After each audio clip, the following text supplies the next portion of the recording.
Just Republicans and Democrats. We're in a 1776 moment. We got to go to the heart of who we are as Americans. That's what this is about to me. And I'll call out the Democrats every bit as I call out the media or the Republicans. That's what it's going to take to get our country back. I'll tell you what pulled me into this race, actually, is watching that red wave that never came. Interesting to watch that. What do you think it was? We have been spending a lot of time calling out the hypocrisy of the Biden administration, but without offering a vision of our own. Right? The left will put up their vision of race, gender, sexuality, climate. And we've gotten lazy just sitting back on the armchair criticizing that vision without offering a vision of our own. What do we actually stand for? Individual, family, nation, God. That beats race, gender, sexuality, and climate if we have the courage to actually stand for something. Now, for a long time, that's what I see, a Republican Party, we have been running from something. Now is our moment to actually start running to something, to our vision of what it means to be an American today. You ask people my age that question, what does it mean to be an American? You get a blank stare in response. It's like a deer in the headlights. That is the vacuum. That is the void. It is up to us now to step up and fill that void with an answer to who we are as Americans. That's the number one job of the next president. I'm an unapologetic America First conservative. I won't make any bones about that. But to put America first, we have to rediscover what America is. What does it mean to be American? It means we believe in the ideals of the American Revolution. It means we believe in ideals like meritocracy and the pursuit of excellence. That idea that you get ahead in this country, not on the color of your skin, but on the content of your character and your contributions. That's why I've said we'll end affirmative action and race-based quotas in every area of American life. It's been a cancer on our national soul, and we are done with it. It means we believe in the rule of law. And I say this as the kid of legal immigrants to this country. That means your first act of entering this country cannot break the law. That is why we will use our own military to secure our own southern border and our northern border too. That's what it means to stand for the rule of law in the United States of America. It means the people who we elect to run the government ought to be the ones who actually run the government. Not this managerial bureaucracy in the three-letter agencies and the shadow government in Washington, D.C. that runs the show today. You want to drain the swamp? Here's how you do it. If I can't work for you all as your next president for more than 8 years, which I think is a good thing, then neither should those federal bureaucrats reporting into me either. 8-year term limits for the bureaucracy instead of the civil service protections. That's how you drain the bureaucracy. If there are government agencies that should not exist, from the FBI to the Department of Education to the ATF to the CDC, we can't just anymore try to pretend to reform them around the edges. That doesn't work. We have to be willing to get in there and shut them down. That's how you revive the integrity of a constitutional republic with 3 branches of government, not 4. 75% reduction in the number of federal bureaucrats by the end of the first term. Rescind a majority of the unconstitutional federal regulations that Congress actually never had the courage to pass. Came from people who were never elected in the first place. That's how you unlock energy. Drill, frack, burn coal, embrace nuclear energy. That's how you grow this economy. That's how you revive accountability in government.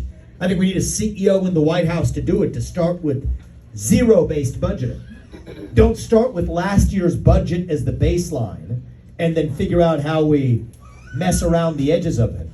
Start with 0 as the baseline and then ask what's actually necessary. See, these aren't black ideas or white ideas. Think about the elections that we're running in this country.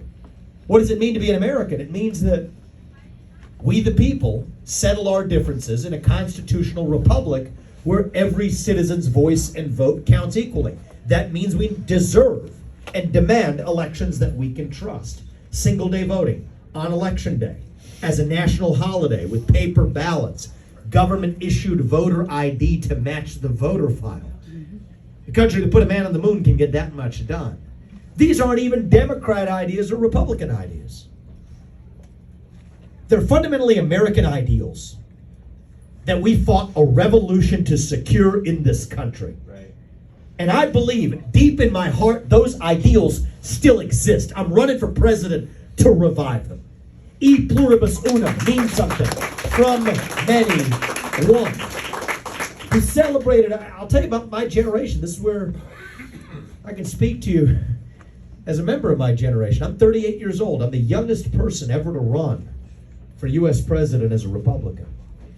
Now, I'll tell you, we were taught to celebrate our diversity and our differences.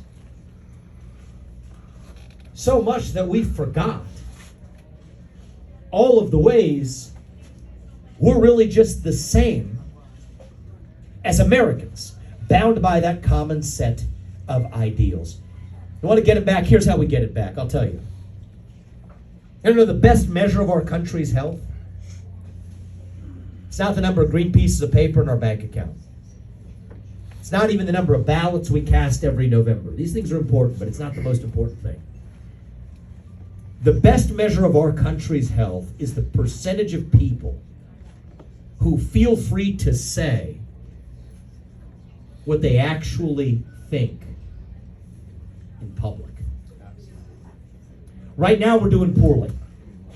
The only way we're going to do better is all of us. You come in here, sir. This man came from radiation. We got a seat right here for you. We got a seat. I met him on the way in. What's your name? Mike. Thank you. Thank you for coming in. I was turning around on his way, and I said we were going to promise him a seat. We found him. So thank you, Mike. I appreciate that. We're just finishing with warming things up a little bit. We're going to open this up and have a conversation. I'm saying the best measure of our country's health is the percentage of people who feel free to say what we actually think in public. And the only way we're going to get that back is all of us. Not just me. All of us starting to speak the truth in the open again. Say in public what you'll say at the dinner table. Say it with a spine. Say it with conviction. Say it with respect. But part of respect is that you respect your neighbor enough to tell him what you actually think.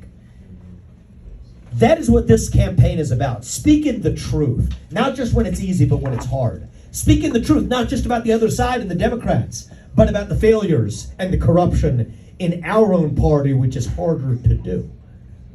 Speak it without apology. That's what we're doing this morning. That's what we're doing at every step of this campaign. Speak that truth. God is real. There are two genders. Fossil fuels are a requirement for human prosperity. Reverse racism is racism. An open border is not a border. Parents determine the education of their children. The nuclear family is still, yes, the greatest form of governance known to mankind. Capitalism is still the best system known to man to lift us up from poverty. There are 3 branches of government in the United States, not 4. And the U.S. Constitution, it is the strongest and greatest guarantor of freedom in human history. That is the truth. We fight for the truth. We stand up for the truth. That is what won us the American Revolution. That is what reunited us after the Civil War. That is what won us 2 world wars and the Cold War. That is what still gives hope to the free world. And if we can revive that dream over group identity and victimhood and grievance, then nobody in the world, not a nation, not a corporation, not a virus, not China is going to defeat us. That is what American exceptionalism is all about. And that is what we're going to revive to save this great country. Thank you for coming out this morning. I appreciate you guys being here. We will not stop until we get this job done. I want to practice what we preach a little bit now. I want to open this up. I'm asking you to seat me across the table from Xi Jinping. Represent this country to lead us forward. If I win Iowa, I'm your next president. I'm here for a reason. There's no social media algorithms in the air today. There's no TV screens between us. We're here to have an open conversation. Whatever questions you have, I want to take them. Thank you.